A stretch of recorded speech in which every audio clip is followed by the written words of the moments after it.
Good evening, everyone. It's Necro Thursday, so welcome to the Necromaniacs Horror Podcast. How's it going, Mike? It is going well. And you heard it, folks. Necromaniacs time once again.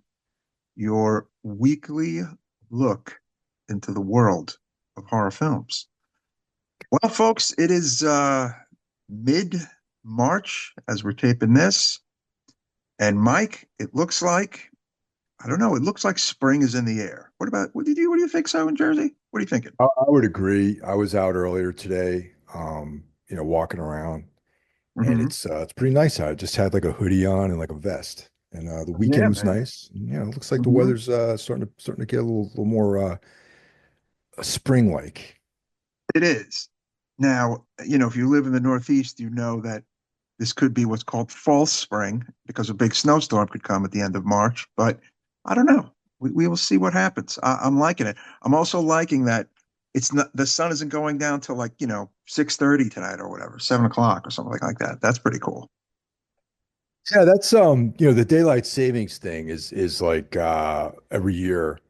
It fucks with me a Mhm. little bit, especially because sometimes you lose an hour, sometimes you gain an hour, and Yeah. you're off for a few days, and it's kind of weird, you know. Yes. Saturday night, I was out drinking with the fellas and got home very late. And when I woke up Sunday, I was totally out of it because of daylight savings. I was like, what? Wait, what time is it? So, Yeah, totally. it was just one of those nights, as they say, like that Eagles song, one of these nights. Um, yeah. Um, you've been checking anything cool out? Yeah, actually, well, non-horror, but Righteous Gemstones episode Mm. one was a trip, man. I fucking loved it. It was like completely took me by surprise. I thought it was Oh, awesome. very cool. Have you seen it I yet? didn't. No, not yet. I actually am probably going to watch it tonight. I caught up on White Lotus last night. I'm watching these a little behind. Yeah. Okay, it. I almost felt like it was a similar episode to episode three, in that you got some action and some drips and drabs, but maybe not a whole lot. Um, but it's coming along nicely. I mean, I'm still enjoying the season overall, but I believe there's four more episodes left. I think it's 8 episodes this season. I So certainly hope so. yeah, yeah, Because yeah. It's not six. I think it's eight. So a lot will unfold and has to unfold.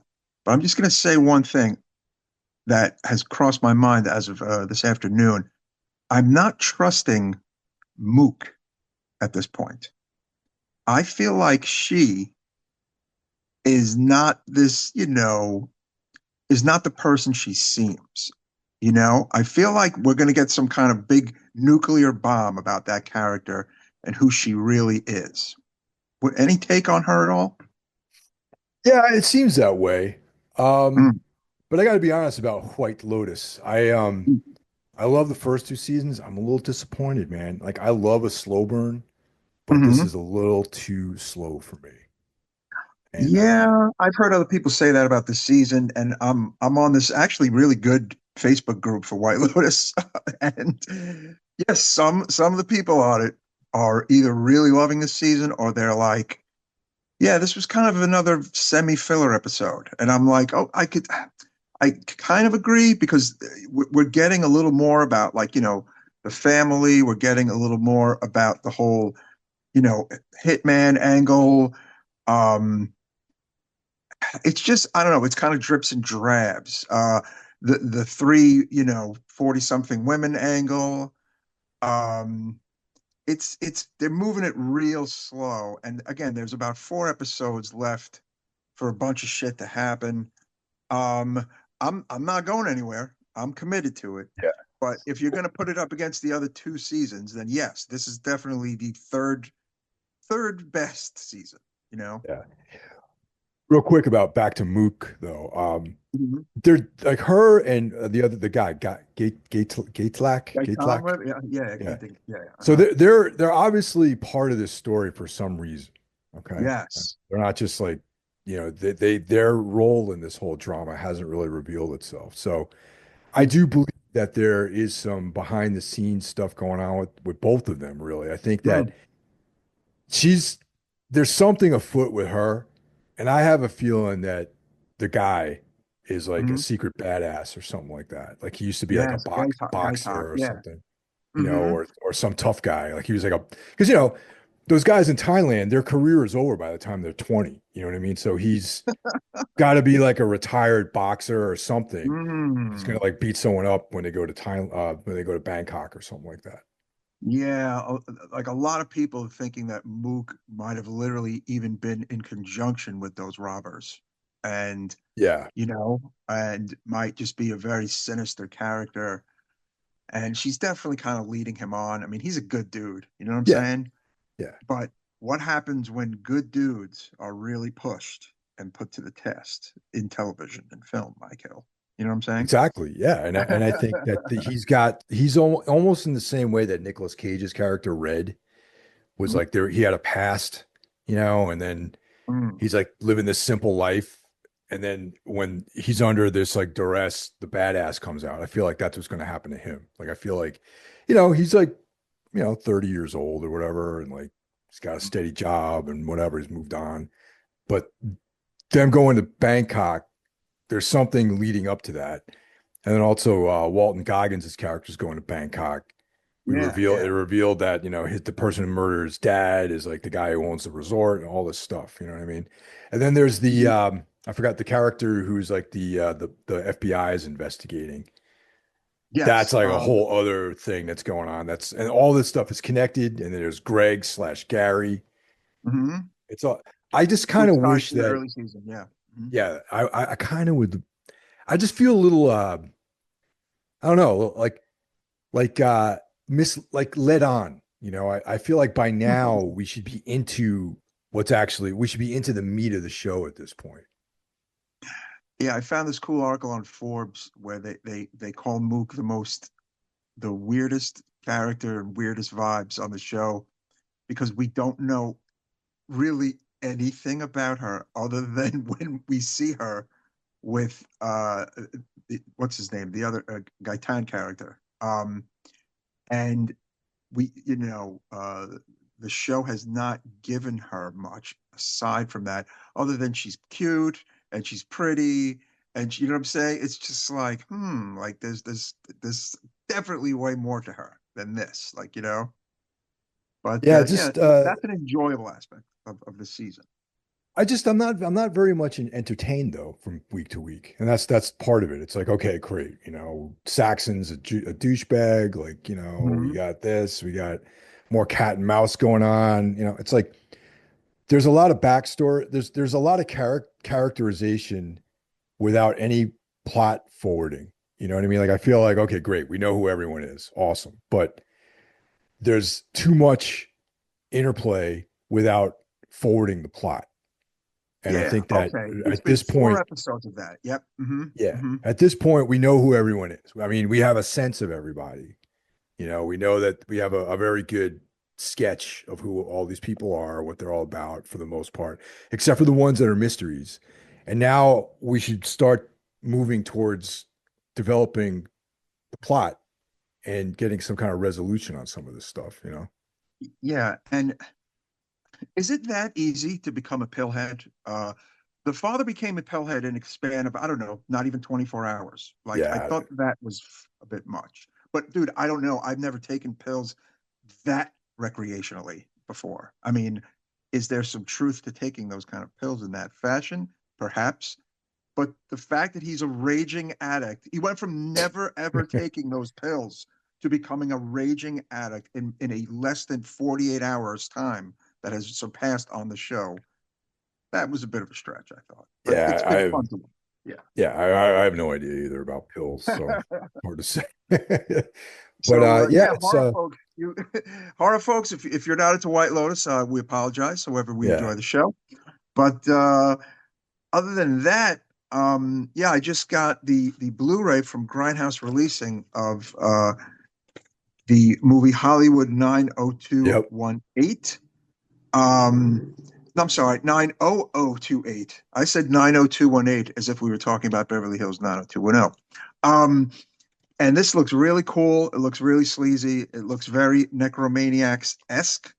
And I know you've seen the film already, Mike. So I'm going to watch it. So, folks, there very well may be an episode about this nifty little film in the future, Mike, huh? A recommendation. I went out and I picked it up. I thought it was really interesting. And it's like it's definitely all the things you mentioned, but more. There's Mm.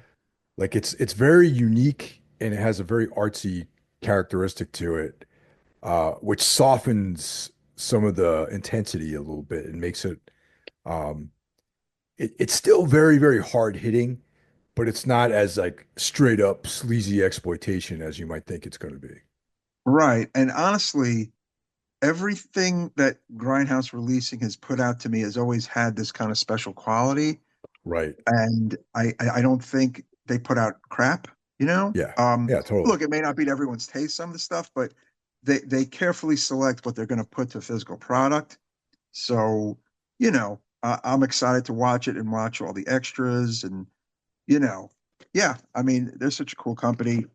Um, Always curious to check out what they're doing. And this is like a lost film from the 70s. That and alone has me intrigued right from the jump.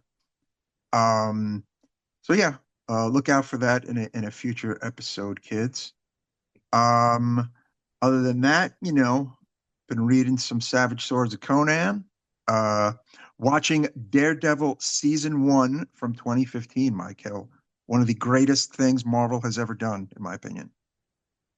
Oh, yeah. The Netflix, well, originally on Netflix, Yep, Daredevil yep. season one, great. Yeah, yeah. Oh my I do God. not, I no longer have Disney Plus, so I might have to figure out when with the new Daredevil rolls how to watch. I don't know, I might have to re-up my Disney Plus membership there.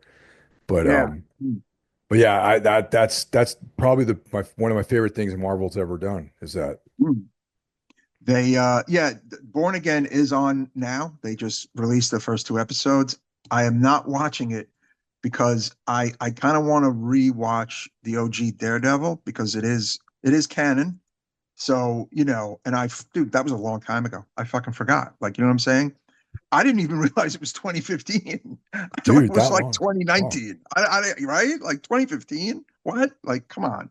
Dude, Uh, that's right. I was still living on my in Huron Street in Greenpoint when that came out. Fuck, dude. yeah, man. Insane. I had just moved to Garrettson Beach in Brooklyn. Yeah. Um, so yeah, enjoying the hell out of that. Like I'm about to start season two of that tonight. And I will eventually, of course, get to Born Again, which I hear is good. And it's literally one of the most watched things on Disney Plus ever, apparently. I don't know, something like that. My brother John Draper shared some piece of info with me about that, so that's pretty cool. And yeah, that's about it. Rocking and rolling, man. I started reading Apartment 16 by the great Adam Neville. Mm, As you guys all know, Adam is like one of my favorite authors, favorite contemporary authors. mhm. And I'm like two chapters in. I literally just started reading it, and it's classic Adam Neville, man. It's got that brooding atmosphere this time around. It looks like it's leaning more towards like the ghost angle, but I Mhm. do believe that there's some kind of portal to another world, and it's more on the Adam Neville urban UK kind of trip. So there's like a lot of Okay. that sort of color to it as well. I have a personal question for you. So you're Yeah, a busy man, you have a full-time job, you have a fiance, you're a musician, and you watch a lot of stuff. right. At what point in the day do you read physical books?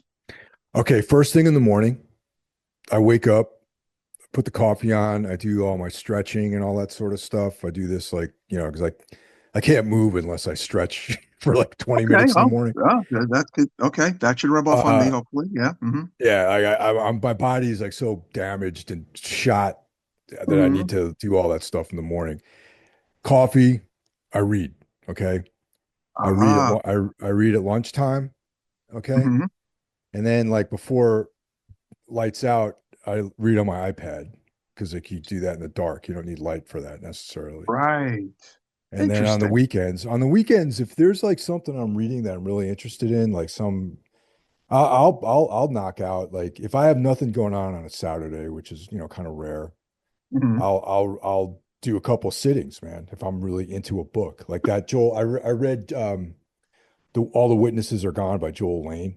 I read that in Mhm. one day basically. It was like Oh my I mean God. Wow. it was a short book. It was only like 100 pages long, but I knocked it out. Like I woke up first thing in the morning. I'm like, this is good. We did our thing. I came home in the afternoon, read a couple more hours, had dinner, read a couple more hours, and then we went out to the movies or something like that. I knocked the book out in like three sittings in one day. That's really cool. See, I'm just kind of a nighttime reader, but now lately with all my free time, it's just kind of sporadically. But reading at night is good. I think Yeah, it helps you get to bed, actually. You know? definitely. Definitely. It definitely is good. And I've been really trying to stay away from all the phone stuff. And, you guys might even notice that I'm really not on social media that often. It's like I'll post stuff about the show. I might post a cat picture or something like that, but I'm not like as active on social media as I was a few years ago. Yeah, that's a good thing, I think. I am on it too much, and that's something I'm looking to work on. Yeah. So that's cool. Yeah, I mean, my to read pile is tremendous anyway. So, and I've been, acquiring stuff for either, very cheap or from the Postal Service book god. So it's, You were telling me it's about that. fun. Yeah. Yes, Yeah. yes, I get these cool books randomly anytime I go to the post office. So one day I'm going to see this person in action, and I'm going to thank them, Mike Hill. But Definitely yeah, got some let's. good finds there. You got some good finds in Yes, there. I fucking do. Oh my God, like sci-fi stuff, horror stuff, fantasy stuff. It's great, man. Thank you, book god, whoever you are. Yes. So let's run down the bros here, man. We got, Hmm. of course, as you guys all know, we're part of the horsemen of the podcasting apocalypse, at war with mediocrity. So we intend to provide quality content for you guys on pretty much a daily basis for every day of the week, except for Saturdays, of course. And Hmm. kicking things off every other Monday, we've got Brandon Legion's Horror Wolf 666. On Tuesday, kids, we have the greatest metal podcast in the land, Jackie Smith's own Into the Necrosphere, for all of your heavy, extreme music needs. I did not catch this most recent one, but I will. I usually am a little behind with his stuff because his podcast is a bit longer. So, yeah, but it's always a joy to listen to. What about Wednesday, Mike Hill? Wednesday, we've got Everything Went Black, which is my personal podcast, which is a variety of different things on there. It's hard to describe Mhm. the direction because it seems to change from year to year. But Mhm. it's also when Cheyenne brings us Iblis Manifestations, which between Iblis Manifestations and Into the Necrosphere, you've got quality extreme music coverage. And Cheyenne dips more towards like, I would say, dips his toe more into like the philosophical end of things as well as just music. So that's, it's pretty intense show if you ask me. Yeah, no, absolutely. Uh, Thursday, look out. It's this podcast, the Necromaniacs podcast, the best horror podcast in the land, bringing you horror movies from the 60s all the way up to today. You never know what you're going to get with Necromaniacs podcast. Friday, you have none other than Spitball Media, featuring my very own brother, John Draper, with his co hosts, Shaheen and Bisha O'Brien, giving you the very best in media and entertainment. And yes, you will get some horror stuff too. Almost every episode, they something about horror in there. But yeah, check those guys out. Saturday, you get a day off. But what about Sunday, Mike Hill? Carl Heikkara comes back, Bull Knox, and he puts out episodes on Thursdays and Sundays. And of course, Carl covers all things macabre, occult, sinister, dark. all those great things. And we're doing a collaboration called Darkness Weaves, where everything went black and Soul Knocks alternate months, and we discussed the work of Carl Edward Wagner, a great dark fantasy, horror, sword and sorcery author. And right now we're talking about the Kane stories, and we're on the second Kane novel, The Dark Crusade. And that's Very pretty cool. much the whole story. Dig it. Um, just wanted to say there's one other metal podcast that I enjoy that I've mentioned on the show many times, and that's Alan from Primordial's Agitators Anonymous podcast, which is a treat every single Friday. Um, if you're in the New York or New Jersey area, Primordial are playing in Ridgewood, Queens, Mike Hill, That's right. TVI on Thursday, March 20th. I will be in attendance. I have never seen Primordial. I've been listening to them since I'm going to say 98, not something like that. Late 90s, maybe even 97. Never got to see them live. They played Vitus 10, 12 years ago, and that's been it for them in New York. This show is not sold out. So, yeah, if you're localish, Thursday, March 20th, come see a band that I literally think is one of the greatest fucking metal bands, for me, at least, out there. And Alan's podcast is fucking great. So, yeah, there you go, man. Agitators Anonymous. They're not an official horseman or anything, but they are a good podcast, Michael. Probably an 85 to 90% chance I'll be at that show. All Um, right, cool. I'm not, I mean, I gotta look, I gotta check the sketch. You know what I mean? There's a lot of stuff Right, coming up right. in the next few Yeah, months for yeah. me. And that day I have it penciled in right now, but I have to, there's a couple other things that might be going on that same day, which have more to do with like my wedding and stuff like that. So Oh, hey, that's important. yeah, That's so I important. mean, that's some things I got to make sure that are sorted out before I can confirm that show. Oh, of course. I mean, look, the show isn't as important as your wedding. Um, And there you have it, folks. Yeah. yeah. So if you want to get in touch with us, you can hit us up on the Necro phone, and that's 908 And we have someone who attempted to call us from Melbourne, and Mm, apparently there's a problem with calling internationally. So instead, he reached out to me and he sent a message, and I'm going to read that message, and we will enjoy address every article that he has in this message. All right, so mm, this is Daniel from Melbourne. mm, Greetings, necromaniacs. I just finished listening to the Lair of the White Worm episode. It's a great oddball film from Russell with some memorable scenes. Peter Capaldi as the bagpipe snake charmer has always cracked me up. Me too. mm, I wanted to suggest another oddball English film from 1982, Extra. mm, I think we've talked about this film before, just in passing. A surreal alien horror with some crazy scenes. I believe it was on the infamous Video Nasty list. Well worth mhm. checking out if you haven't. Anyway, keep up the great content and hails from Melbourne, Australia. Dude, thank you very much. And I you know, calling internationally, I'm assuming there might even be other people who have been trying to, reach us this way. Yeah, I know you Mm. got to dial the country code first and that sort of stuff, but I'll look into it and maybe I'll put something up on on social media on how to do it. So let me investigate. So I apologize for the technical aspects of that. But yeah, dude, thank you so much for getting in touch. Daniel seems like a nice bloke. He and I have been, Yeah. going back and forth.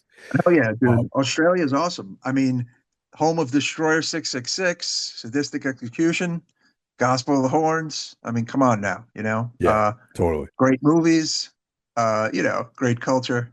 I'm a fan of Australia, and thank you so much for the support from down under. That's pretty cool to say that, huh, Mike?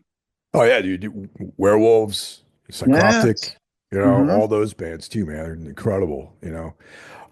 Dude, Extra, a Yes. hard to find film. That's very, Hmm. I don't even think it's in print really. I feel like there was a DVD in the O's, but I'm not sure of its current status right now. I am typing up where it can be seen, and it brings me to 2021. That extra was on Shutter as of October 2021. I don't know if it's on it right now, though. If I it's believe on it's there not. now, then what was that? I don't think it is on Shutter right It now. is. Okay, yeah. Hmm. We'll figure it out because I do want to see it. I saw it as a kid, maybe at 12, I don't know, like 13, and I was definitely creeped the fuck out by it, I'll tell you that. Seeing it now would be a lot of fun, and it's definitely Necromaniacs worthy. Uh, yeah, we'll figure out a way to watch it, even if it's one of those have to watch the whole thing on YouTube. Because lately, I feel like movies that are on YouTube in full look good. They're sourced from good places, you know. So if it has to be that way, it can be that way.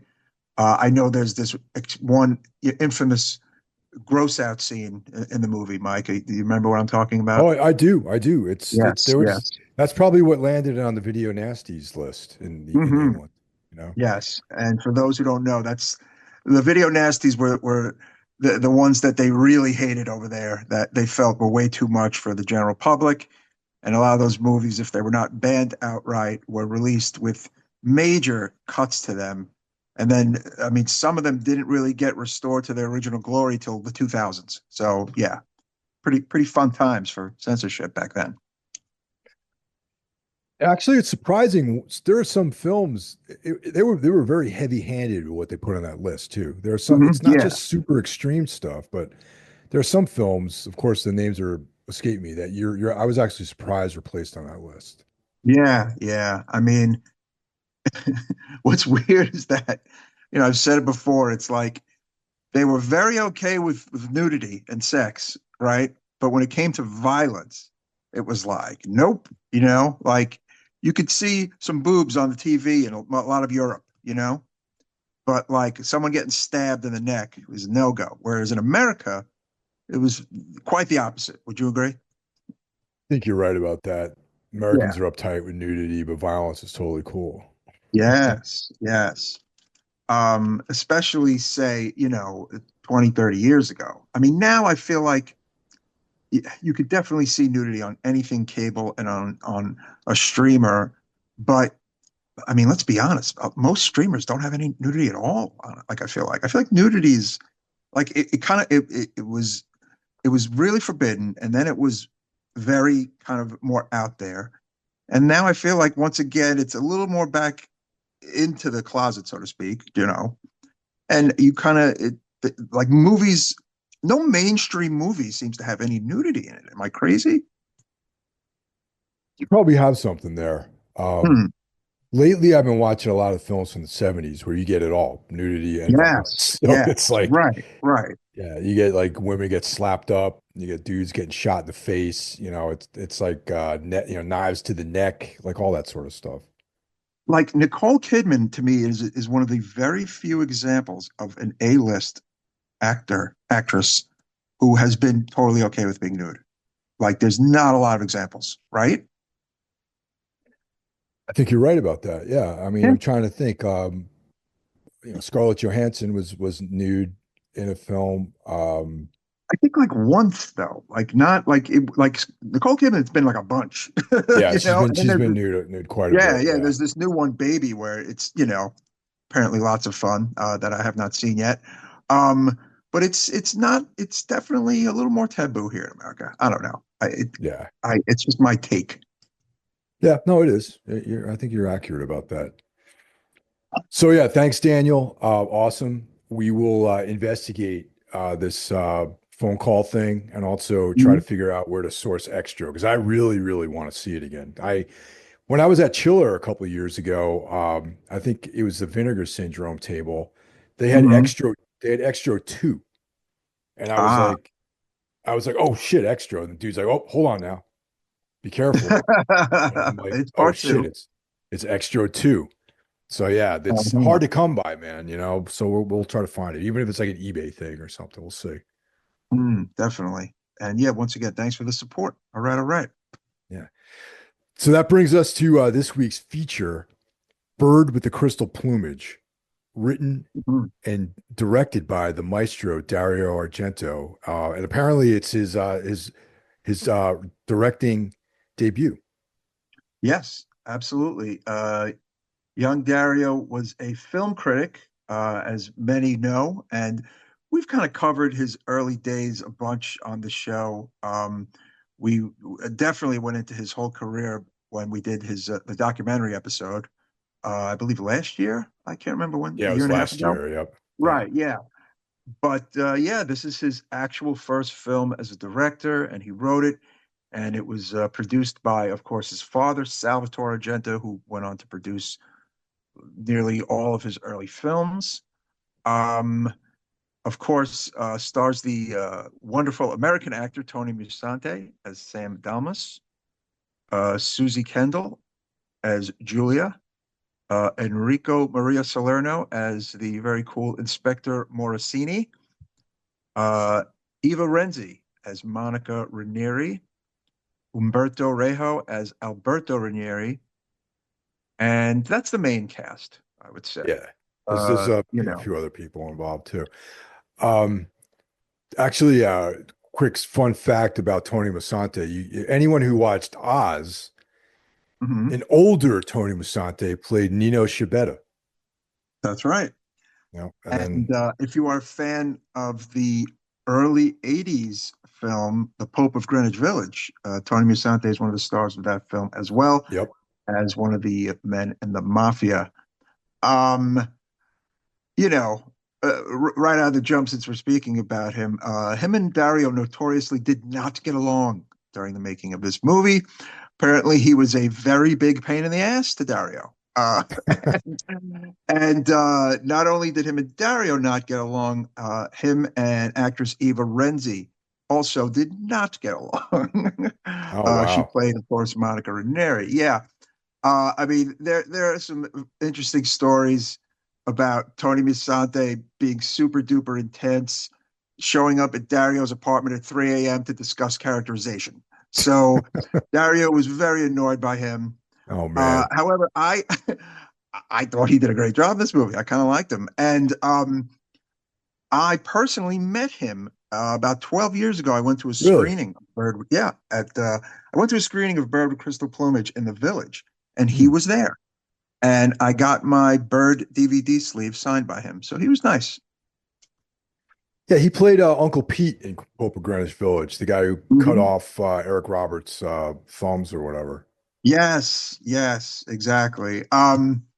Cool movie, actually. Very, you got young Eric Roberts in there and a young Daryl Hannah, young Mickey Rourke. Very cool New York early 80s film. Check it out, kids. Hope of Greenwich Village. Not horror, just so you know, but a good movie nonetheless. Um, yeah, I love hearing stories like that about, behind the scenes shit, don't you? Oh yeah, that makes that's part of this whole thing, man, is like the behind the scenes stories. So another interesting fact about this film is that it's part of the Animal trilogy that Mhm. would be the next two films that Argento did. And of course that's The Cat o' Nine Tails and Four Flies on Gray Velvet, the Animal trilogy. And Yeah. this I would say this is a seminal giallo film. This is like one of the style setters, I think, of that genre. Yeah, absolutely. I want to put it out there.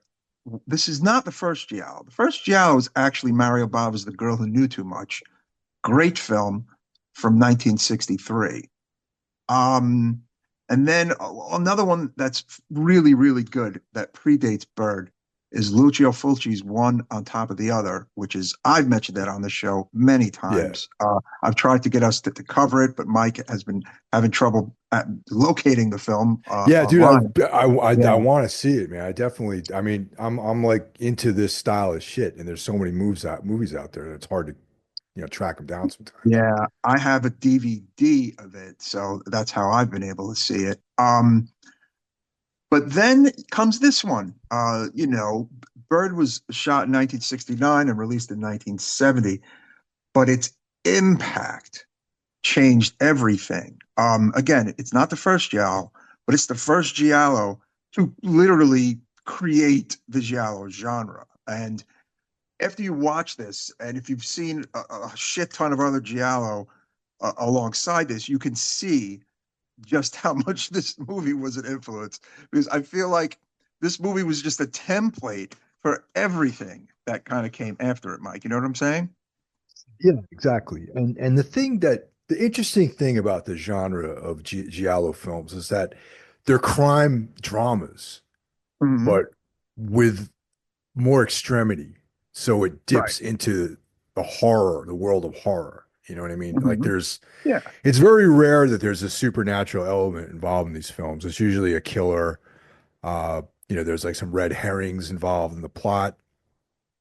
There's some very Hmm. stylistic things such as black gloves and knives and, very fetishized knife and black glove play, like in the murders. Disguises are oftentimes involved, that sort of thing.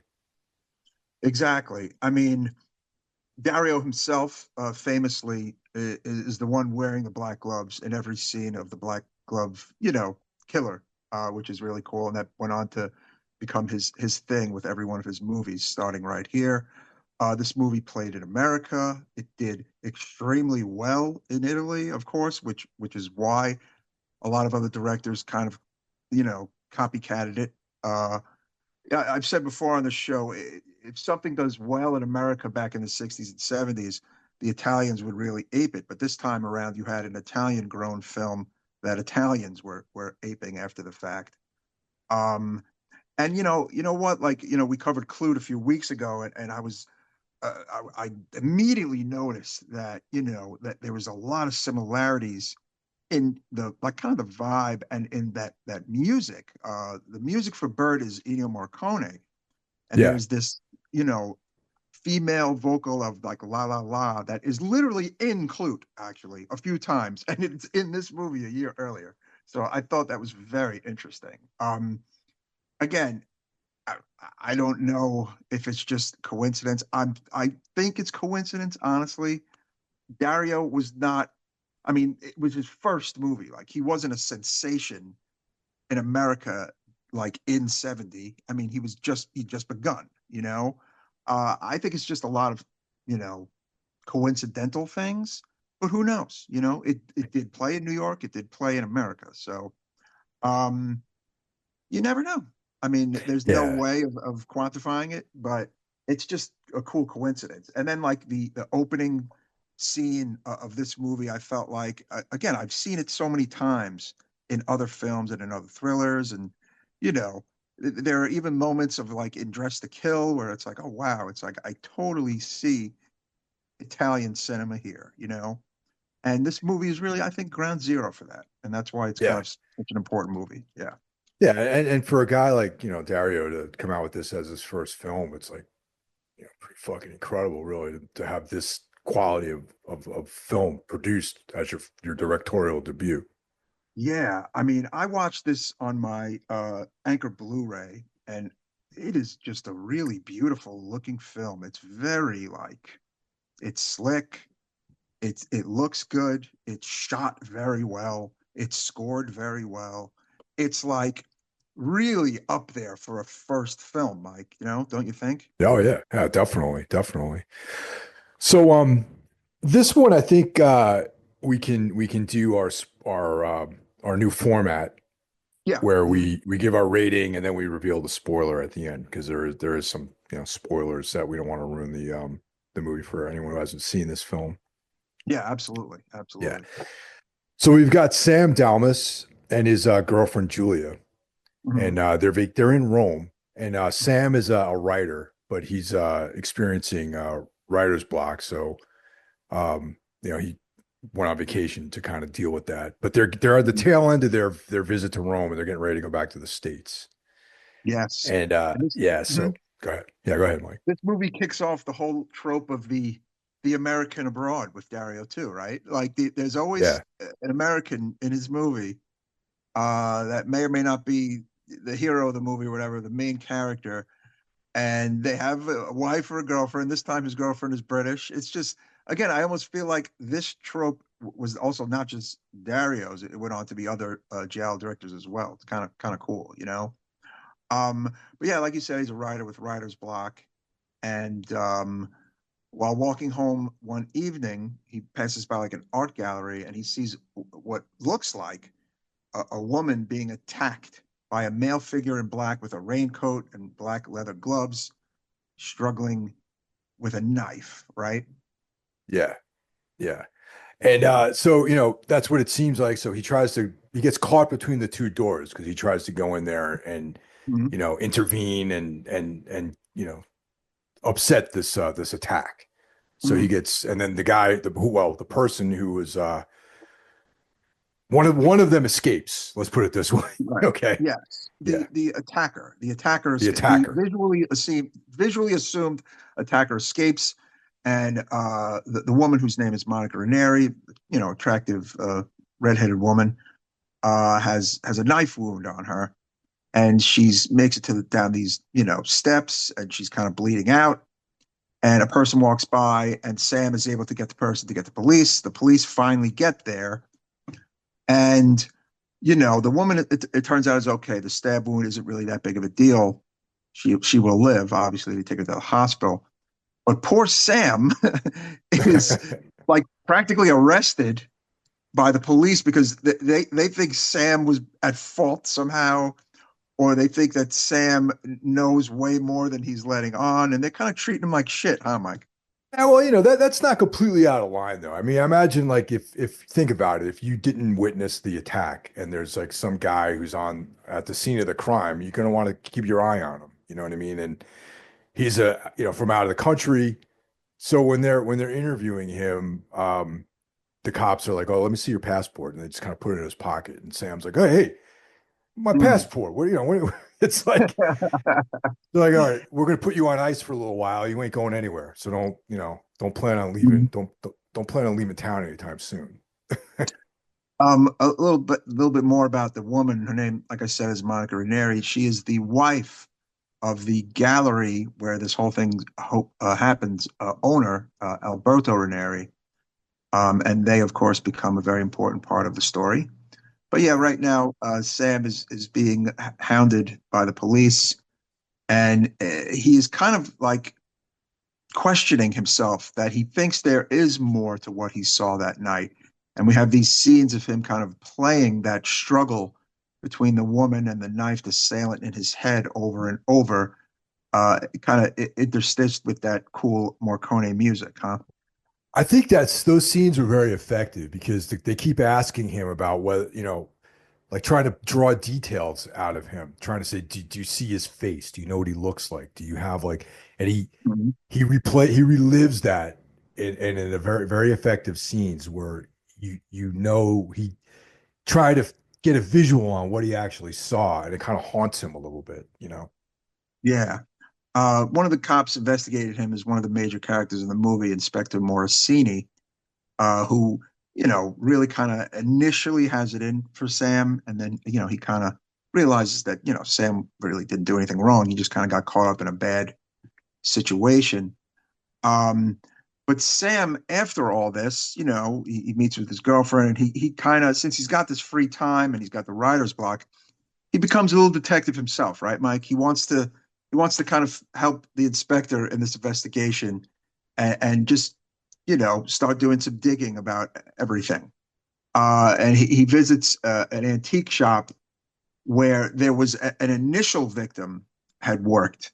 The thing is, there is basically a killer on the loose in Italy who is killing young women, right? Yeah, there's like And three victims so far. yes, and the police have basically, figured that Monica Ranieri was going to be the next victim, and that the person who stabbed her, is probably their guy.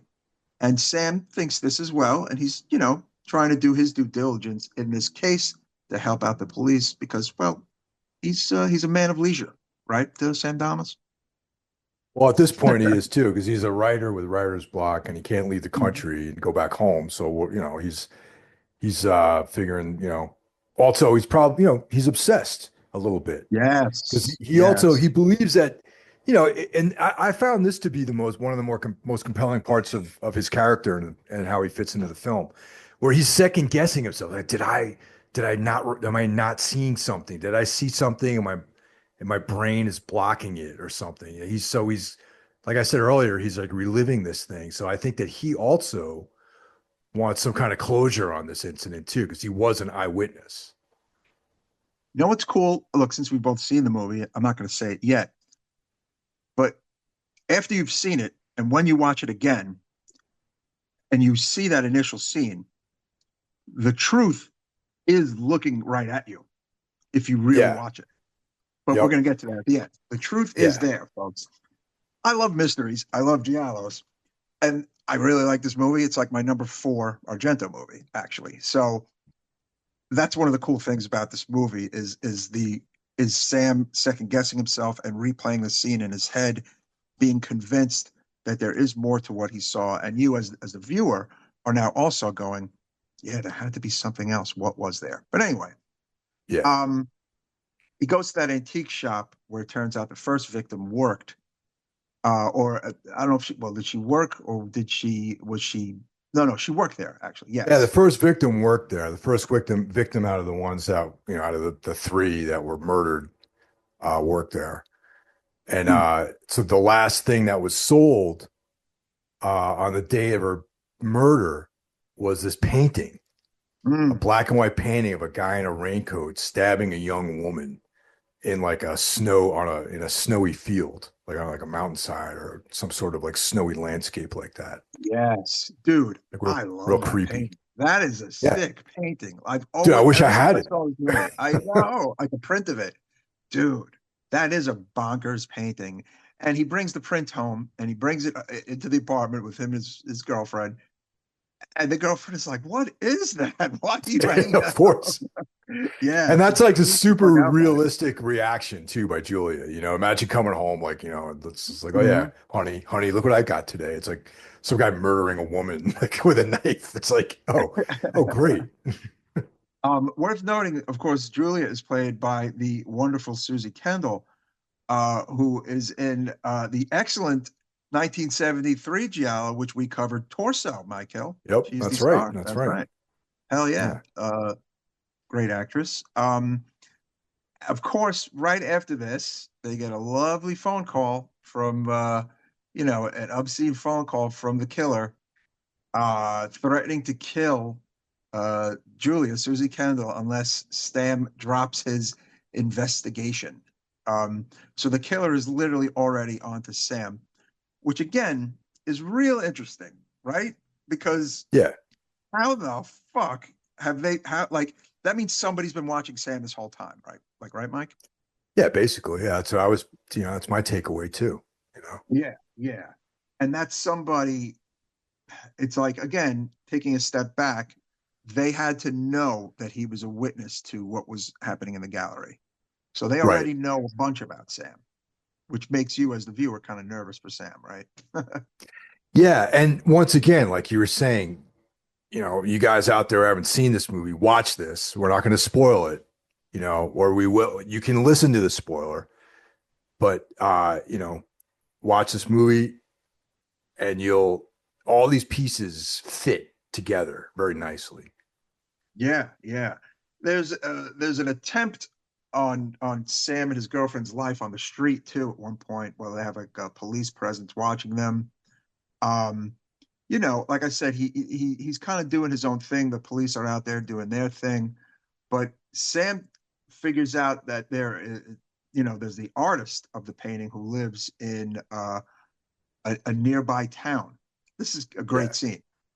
Oh, He that the goes to whole like the this. whole thing with the artist is that's one of my favorite scenes of the film. It's a little bit light, it's like Yes, definitely some comic relief, but it's that whole segment. It's great. there is. Well, there's also a little prior comic relief in the So Long character. The guy Oh, who he right. visits in jail, who is like the pimp, Yeah. who kind of gives him some information, and he has a tick, folks. And his tick is that he says the words "so long" a lot. Yeah, it's right. Yeah, Dario does interject some interesting comedy in this movie, Mike. Would you agree? Definitely, yeah, there's some good moments like that in this movie. And the artist though to me is like one of the funniest because he's like typical tortured artist, like no money, he's Mhm. like Big Sam haggard visits guy. him, Mhm. yeah, haggard, like crazy hair and a beard and all that sort of Berto. stuff. Yeah, yeah. Mhm. Yeah. Played by Mario or Adorf. Big dude. Yeah. And Sam goes out there and he's like initially under the pretense of buying a painting. So of course the guy's all ears because every artist wants to sell his paintings. Mhm. And so the artist tells Sam that the painting, first of all, he tells him, well, I don't do these kinds of things anymore. My work is the subject is more spiritual now. So I thought Yes, that was really yes. funny. It's like, oh, Yeah. I'm out of that period right now. So I'm over that kind of stuff and murder paintings or whatever. And so he tells Sam that the painting was inspired by an actual attack that occurred Mm. to a woman that he knew that happened a bunch of years ago. Yeah, And 10 years earlier. Mhm. yeah, 10 years earlier. So yeah, so that's interesting right there. That the artist actually knew the woman who was being attacked in the painting. So it's a true story. Mhm. Um, Other little thing about this scene, folks, is that there's a bunch of cats in his, rundown shack of his house, and they're kind of running rampant, and he traps one of them and puts it in like a pen with a bunch of other cats and kittens. And Sam asks him, "Oh, why do you keep him in there?" And he goes, "Oh, to keep them fat." And then Sam goes, "Why do you want to keep them fat?" And he goes, "To eat them." And sadly, Sam has just eaten some food that Berto has provided to him.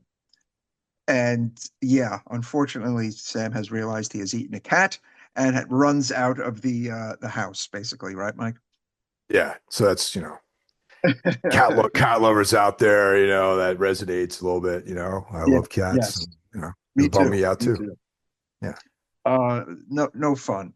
But unfortunately, while Sam is out there, they're supposed to be cleared to leave the country at this point. So he leaves Julia alone in the apartment. And of course, Julia has been apprehended, uh, you know, or been attacked by the killer. Not apprehended, not yet at least, by the Yeah. killer. And Sam kind of returns just in time as the killer kind of gets away, but she also has like a police, presence, blah, blah, blah. They start recording all the obscene phone calls that come to Sam's house. And during one of them is this very strange sound that is very audible to the viewer of the movie and, of course, to Sam. And it sounds like a click, but in reality, it is the sound of a bird. Right, Mike? Some giallo shit right here too. You know what I mean? Yes, Like yes. this is some like real Argento flavoring here with this sound. And so the cops, they isolate it, they study it, and they find out that it's the sound that the call of a rare bird, Hmm. um, known as the bird with the crystal plumage, because it Hmm. has translucent feathers, the translucent glint of its feathers. And the only specimen in all of Italy is in a zoo in Rome. So you know, that's Yeah, special right there. yeah. You know what? I gotta say, man, Dario, like, to have written this script is pretty fucking awesome. I mean, Oh yeah. yes, he had his Hitchcock influence and perhaps a Bava influence, but I don't know. I just feel like this is the work of like a man on fire. Like this is a good script, no? It really is because that's like kind of the linchpin of solving the case is like this detail that's in the in a voice recording, and Hmm. it's like it nails down a location to where the call was made from. Okay, so in order to hear the bird call, you got to be close to the zoo Right. in Rome where the bird Hmm. is, right?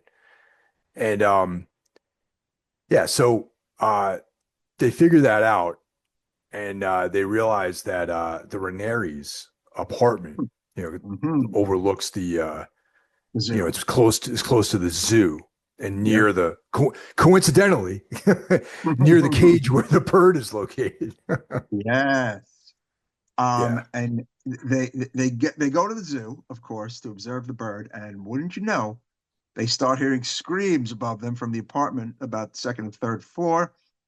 And Sam, rushes over with the police to find Monica and Alberto, the husband and wife, in a struggle. The people from the art gallery at the beginning of the movie, kids. And there's a knife, and the police intervene. Alberto goes out the window, smashes onto the sidewalk. The police get down there, and he makes this kind of near, death confession, uh, that he did all the murders, and his wife, protect his wife, blah blah blah. He confesses to all the murders that have taken place. However, the lovely Julia, um, Sam's wife, he goes back and sees that she has disappeared. And of course, so now has Monica Ranieri disappeared, and kind of this whole yeah. melee, right? All right, so Um, this is the point where we should probably give mhm. our we should pause right now. Will Falls, Okay. yes. Hmm. Yeah, because this is we're gonna give our rating on this film, Hmm. and then we're gonna continue with the spoilerific ending of the film. All right. Right. Yeah. So thus far, Hmm. we're in this outstanding giallo film. Sure. Beautifully shot, well acted. Hmm. It's steeped in atmosphere. And so what would you give this movie, Mike? Honestly, like, again, out of like the 20 Dario movies, this is like my number four. 'Cause I go Suspiria, Deep Red, Tenebrae, Bird. Like, I love this movie. A lot of it has to do with the score. The soundtrack score for this movie, just like, I fucking love it. It's very sad, and it's very, it's beautiful, and it's very sad. And I've never forgotten the score as long as I've lived. Um, Much like a lot of his early films, the Goblin stuff, the Morricone stuff. Morricone did the music for the first three Dario movies, kids, as you Dario fans know. And the music for all three of those movies is fucking beautiful. But this one is a personal favorite. Um, yeah, this is a five movie for me, Mike Hill, Yeah, because yeah, it it's not his best. It's one of his best, okay? And it's the beginning of a great career, and it's like Black Sabbath first album, Giallo. You know what I'm saying? Like, it's right like on. it really kicks it into gear, honestly. Um, and it's, again, it lays the template that a lot of the other people, including some great talented Italian directors, kind of borrowed from and stole from. So yeah, it's an important movie. You need to see this movie as a Dario fan. I feel like some people might overlook the first three Darios, or certain ones. You need to see this one in particular to see where it really all begins. So yeah, it's a five for me. I also give it a five. This is Mhm. probably one of my top three Dario films. I like it more Ah, than I like this. I rank this ahead of Tenebrae and mhm, Profondo Rosso, and mhm, it's probably just under Suspiria for me, and maybe mm. Inferno. Those are like Oh probably my wow. top three. Yeah. So Yeah, yeah, I this is mean, easily a 5 out of 5 for me. yeah, seeing this in the theater was cool. I saw it by myself.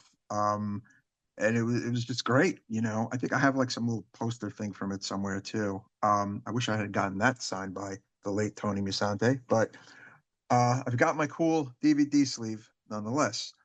Um, yeah, very important movie, must see Dario movie.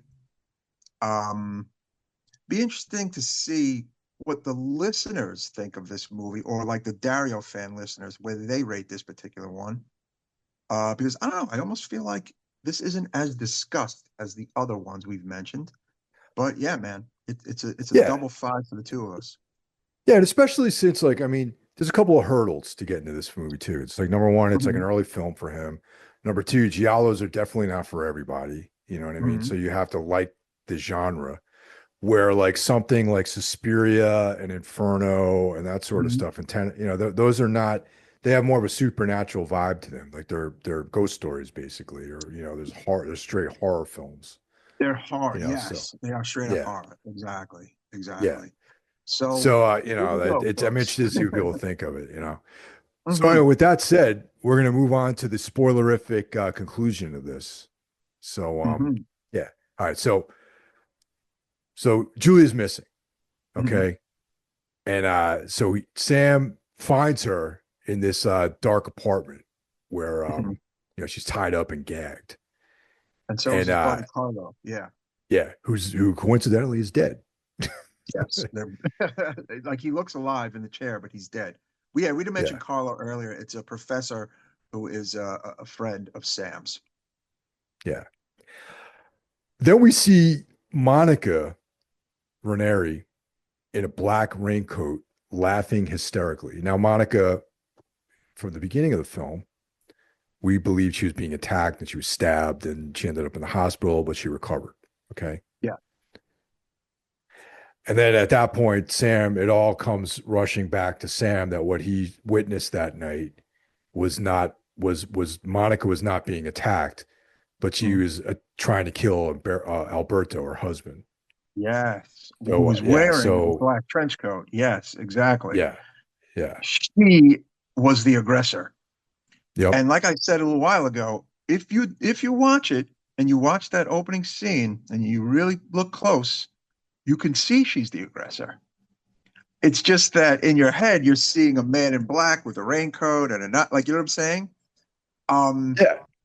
it's your mind literally has played a trick on you. So that's isn't that fucking cool?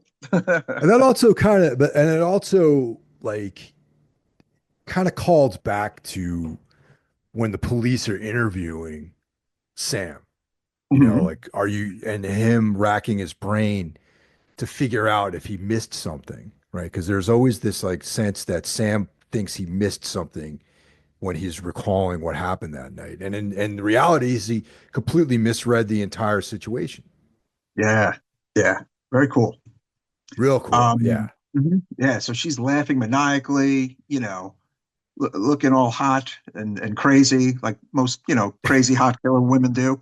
And she runs away. She closed the door and flees, actually, which was kind of surprising, actually. One would have thought she was going to just try to knife him right there. Um, Yeah. they end up basically back to the beginning of the movie into the gallery where she drops this huge spiked sculpture onto Sam that pins him to the ground, and she's like taunting him with a knife and acting all crazy and you know crazy hot murder chick on him and stabbing his hand and this and that and taunting him. And the police finally arrive, who were notified, of course, by Julia, who managed to escape where she was being held in that dark room. Um, and they do not kill Monica. They kind of cart her away, and it cuts to this interesting ending actually. And I have a mild issue with the ending. It's revealed via Cool television how interview. What's that? no, I just wanted to mention that they karate chop her to the back of the neck, and that's how they Yes. subdue her. Um, so there's a psychiatrist along with Inspector Morosini, and I think somebody else in this interesting television, Roman television interview, where the psychiatrist says that Monica Ranieri was in fact a victim of a terrible attack 10 years earlier. She saw the painting in the gallery and it drove her insane, causing her to identify herself with the assailant and not the victim. And that Alberto, her husband, suffered from an induced psychosis, helping her cover up the murders and committing some himself. So, in reality, folks, Monica and Alberto were both killers, so to speak. Whereas I would say Monica probably did most of it, but they were both this, crazy couple due to the unfortunate victimization of Monica.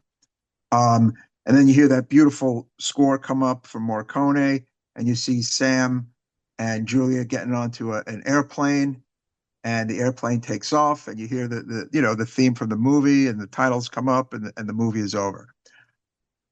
I thought it was little bit of a easy wrap up, a easy wrap up explanation, or is it just more of a kind of time and place wrap up explanation? What do you think? Like, was it of its time? Like, it seemed to be like, oh, she was just a crazy woman. You know what I'm saying? Like, she saw a Yeah. painting. Like, a little simple, but in a way, I guess it was fine, but it did explain, though. It did explain why she did what she did. She was a victim. She saw a painting that made her identify with a murderer instead of identify with a victim. And what's funny is that there's a bit of a trace to Stendhal syndrome here, Mike, with the being obsessed with a painting, right? Oh, definitely. That returns later on in one of his other films. I Mhm. think that I liked all right, this is in a way, in one way, it's a criticism, probably my only Mhm. criticism of the film, but only because it's a criticism only because I thought that I would like to have seen it develop more. Now remember, this movie is 96 minutes long in this cut that we Mm. watched. Okay. Yeah. So I buy the fact that they could be a murderous couple and Hmm. that Alberto may have been involved in murdering some of the other women, but that was never there was nothing that ever indicated that in the movie. And I think I would like to Right. believe that maybe there's some footage that got cut from the movie because Mm. it is a little bit long for movies at that time because it's over Mhm. 90 minutes right now. Mm. So I like that kind of weird abstract connections, and that's kind of a typical like giallo kind of thing, you know what I mean? And but yeah, I mean, it's a criticism only because it was never really it could have been developed more, you know. As just a Mhm. structure of the plot, I think it's cool, but like I just wish there would have been a little bit more intention put into telling that part of the story as opposed to wrapping it up in the final moments of the movie. Yeah. There are two things that, obviously I think influenced Argento's writing of this in this film. One is the 1949 novel The Screaming Mimi by American writer Frederick Brown that Argento was tipped to by the director Bernardo Bertolucci, who was a friend of his, who was considering purchasing the film rights for The Screaming Mimi. Uh, Argento made a bunch of changes. The book takes place in Chicago. He moved it to Rome. He made the killer of the wife an art dealer instead of an exotic dancer. There's a bunch of changes. It's very different, the story and this movie. And then I guess the second influence is The Girl Who Knew Too Much, which is similar in that it involves a witness to a murder that realizes that the person they took to be the victim was the perpetrator. So, you know, again, not the first giallo. Again, this movie. It's Dario's first movie, and it is the movie that set forth, I don't know, 100 or so or more giallos um, in its wake. But at least Dario's influences are common knowledge, I guess you could say. Yeah, very great movie though. Great movie Oh for sure. yeah, no, absolutely. Yeah. It makes me want to check out the Screaming Mimi story. And then there is actually a movie of that name too, but I heard the movie is also pretty different from the story. Yeah. Uh, yeah, yeah, yeah. That movie's from 1958, actually. And yeah, I want to check that movie out. Just, as a completist. Yeah, I'm not familiar either one of either the film or the book, so Mhm. that's all new stuff for me. Yeah.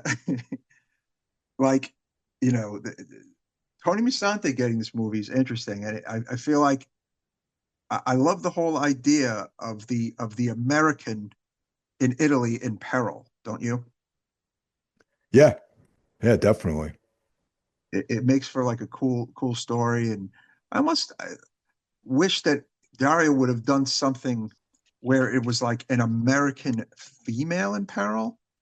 And apparently, at one point, that was going to be the case when Bridget Fonda was going to be the star of Stendhal Syndrome. I remember we talked about that. That would have been kind Yeah, of I do cool. remember that. Yeah, Mm, yeah, would have been really interesting. That was just not meant to be, though. Yeah.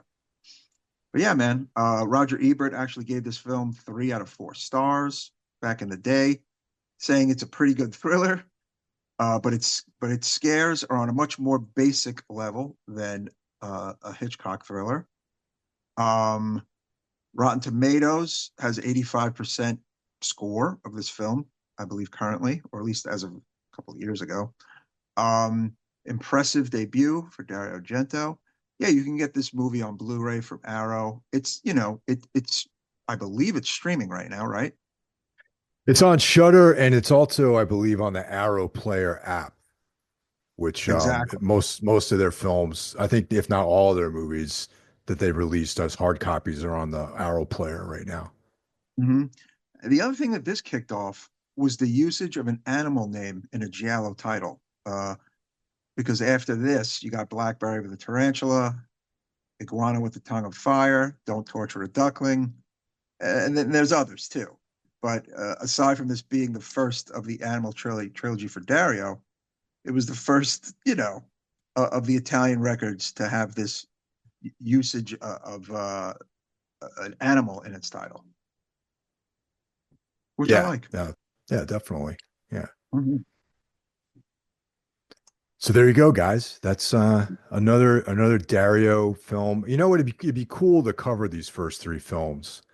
Mhm. Yeah, just it seems like we got some, a good vibe going on with doing some of these early giallos. I think it'd be cool. Maybe just do some of the others out there besides the Argento films. No, exactly. Yeah, we've never done Cat of Nine Tails, which is a really cool movie too. Yep. Um, I actually bought the Blu-ray of Four Flies on Gray Velvet, which was probably one of the most elusive of the early Darios for me ever, because there was no US DVD of it, like ever. Um, and it wasn't until it came out in America on Blu-ray that like I was able to see a good copy of it. I saw some shitty VHS of it in the late 90s, early O's, and I was happy when I finally actually got to get a physical copy of it because man, it is really good. Like it's fucking great. Four Flies on Gray Velvet. So it Yeah, involves an I know American that musician. Cat of Nine Tails is on Arrow put that out too, but I don't know about Four Flies. I don't have a hard copy of that one. Yeah. What do you call it? Put it out, Severin. And I think it's gone, dude. I mean, you might be able to get it somewhere, but yeah, Severin put it out initially. Um, Such a cool movie, really cool music. It involves an American musician,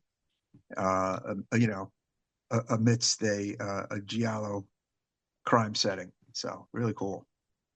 Um, Actor who's still around today. My actor Michael Brandon, still in movies.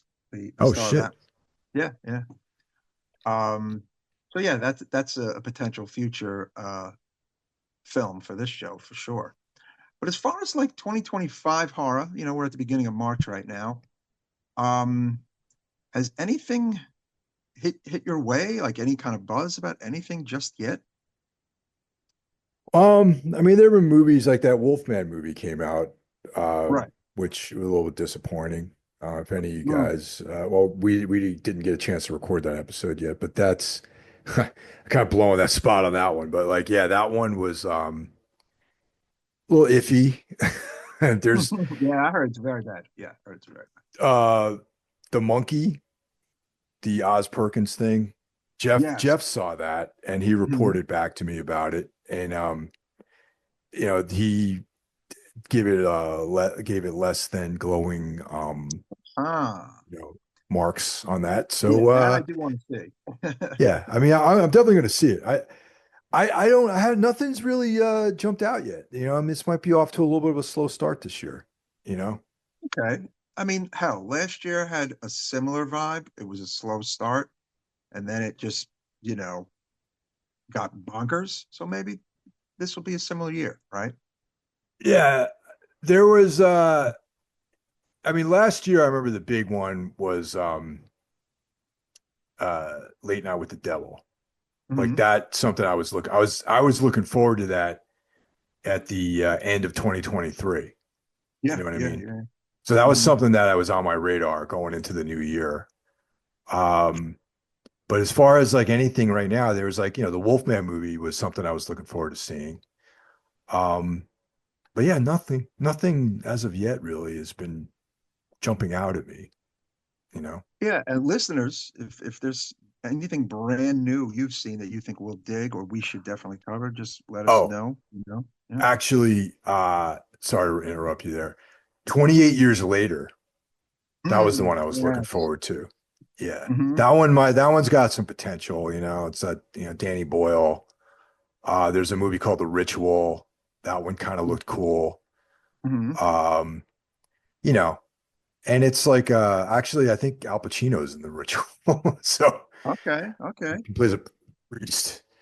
And there's been like a couple of like more like obscure like horror films that have been sort of what somewhat interesting to me, you know. So yeah, we'll see, you know. Definitely.